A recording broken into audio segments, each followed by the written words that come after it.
Ahojte, tak v tejto prvej časti by som rada predstavila moju dlhoročnú kamarátku Lenku, ktorá sa venuje sebarozvoju a jej druhým takým kľúčovým bodom je relaxácia a uvoľnenie stresu.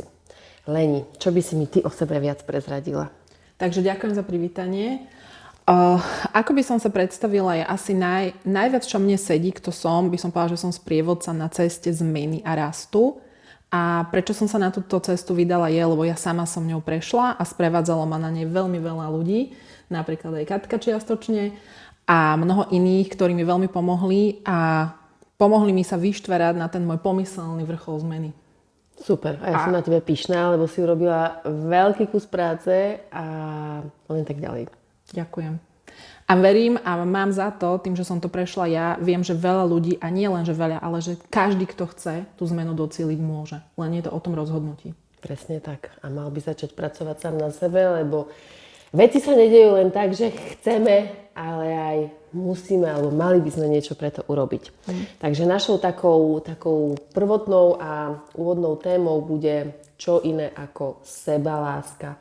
Ako sa začať mať rád, čo preto robiť. Pretože veľa ľudí si povie, a čo to je mať sa rád, alebo ako sa mám, veď ja sa mám rád. Áno, ale určité veci sa nám nedejú tak, ako chceme, pretože seba dávame na posledné miesto.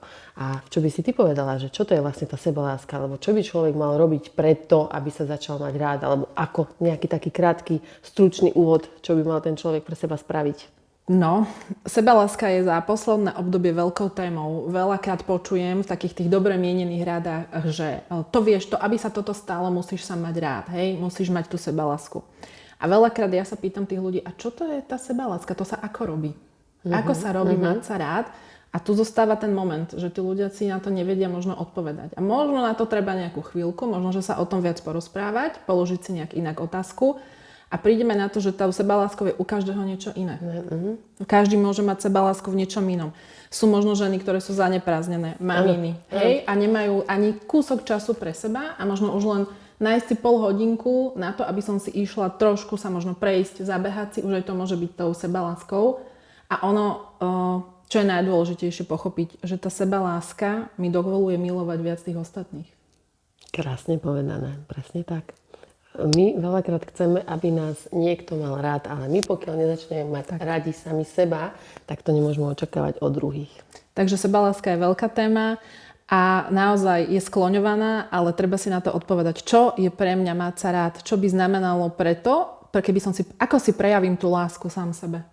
Ako by som to vedel spraviť? Je to napríklad to, že si prečítam knižku, rozšírim si obzory, alebo sa postaram o svoj chrbát, ktorý ma bolí už dlho. Naozaj hľadajte to, čo dlhodobo vám možno nefunguje, alebo čo vás trápi a možno to bude ten prvý moment. A môže to byť maličké. Môže to byť také zrniečko. Stačí len začať. Dôležité je to, ak človek začne konať. Že urobí ten prvý krok. Už len keď zajtra ráno sa zobudíte, robíte pre seba tú vec, že nechytíte ako prvé mobil do ruky, ale začnete sa 5-10 minút venovať sami sebe. A to znamená, neviem, pustíte si nejakú peknú hudbu, alebo meditáciu, alebo si príjemne zacvičíte.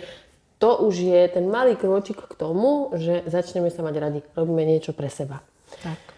Takže Leni, ja ti ďakujem veľmi pekne, že sme sa mohli takto na úvod sami sebe predstaviť a radi by sme vás viedli aj v tých nasledujúcich častiach. My by sme boli veľmi radi, ak by ste nám nechali dole nejaké otázky alebo komenty a hlavne, aké témy by vás zaujímali, čomu sa vy neviete nie že vyvarovať, ale čo vás tak najviac ťaží, alebo čo by vás tak najviac zaujímalo, že by ste chceli počuť. Tu máme na to Lenku, ktorá nás bude sprevádzať. Veľmi rada a ak by ste mali otázku napríklad k téme sebalásky, kľudne by zanechajte aj správu tu na Instagrame do DM-ka a ja vám rada odpoviem.